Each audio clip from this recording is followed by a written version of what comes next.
what we were doing in the weight room wasn't endangering them. It was, in fact, enhancing their health.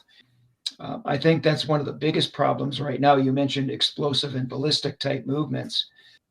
When you do those movements that are associated with speed, you are creating internal shearing forces within the joint capsules that over time, those are accumulated minor injuries. Acutely, you may not see something, but over years, those tendons and ligaments, the shearing forces that are on them as a result of lifting very heavy or lifting very fast, is going to eventually show up. And it's usually going to show up in the field.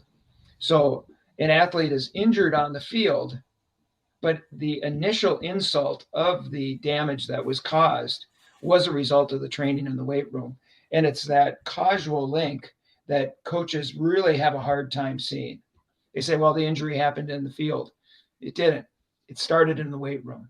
There isn't a direct link between strength and performance. It's assumed.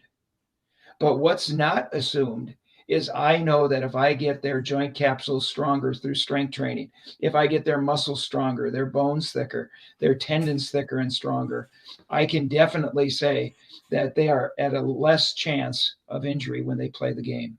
Choosing these movements that resemble movement patterns in sports with the assumption that the skill in that exercise will transfer to that sport activity. Is there any literature that shows that this is a true phenomenon?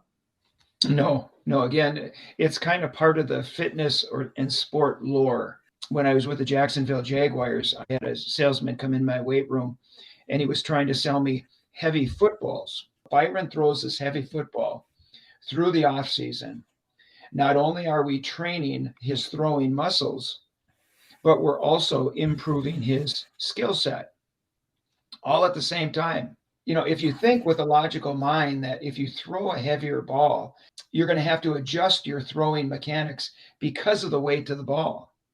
And just the fact that in adjusting those mechanics, even if it's a little bit, you are now teaching the central nervous system a completely different skill.